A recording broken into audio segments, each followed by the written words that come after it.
बिहारी जी के पास एक कोई भगवत वक्ता कथा कर रहे बड़ी सुंदर, और उन्होंने बड़ा सुंदर एक भाव गायो। बिहारी जी के चरण कमल में नयन हमारे अटके। कितना सुंदर भाव है भैया। बिहारी जी के चरण कमल में नयन हमारे अटके। वहीं से एक भोला भाला भक्त जा रहा था जिसे किसी चीज का इतना ज्ञान नहीं था, उसे कुछ भी ज्ञान नहीं था, लेकिन वो बिहारी जी के दर्शन करने जा रहा था और यह जो एक लाइन थी उसके कान में पड़ गई। कौन सी? कि बिहारी जी के चरण कमल में नयन हमारे अटके। अब वो इसी लाइन को गुनगुनाता हुआ, इसी पंक्ति को गुनगुनाता हुआ अपने घर में पहुंच गया। घर पहुंचते पहुंचते उसको वो जो पंक्ति थी वो विस्मृत हो गई। अब वो बार बार उसको ध्यान करने की कोशिश कर रहा है, लेकिन उसको पंक्ति ध्यान नहीं आ रही। अंत में ठाकुर जी के सामने बैठा, सोचने लगा वो वृंदावन में पंक्ति सुनी थी, उसको गाऊंगा तो ठाकुर जी बड़े प्रसन्न होंगे। अब उसने सुना क्या था वहां पर?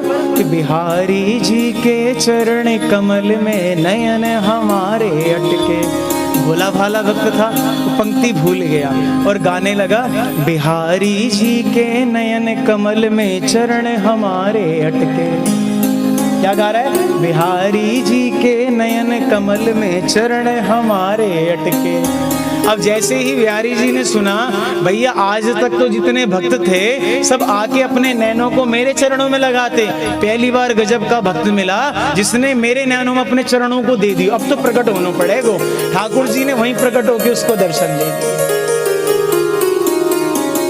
ठाकुर जी आपके राग को नहीं देखते, आप कौन सी राग में गा रहे हो। ठाकुर जी आपके अनुराग को देखते हैं कि व्यक्ति गा किस भाव से रहा है।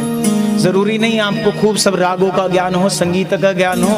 संगीत भी एक माध्यम है जिससे श्री ठाकुर जी को प्रसन्न किया जाता है। और हमारे श्री ठाकुर जी तो नटवर नागर हैं और खूब महाराज संगीत के विशेषज्ञ हैं, खूब सुंदर वेणुवादन किया करते हैं, खूब सुंदर नृत्य किया करते हैं।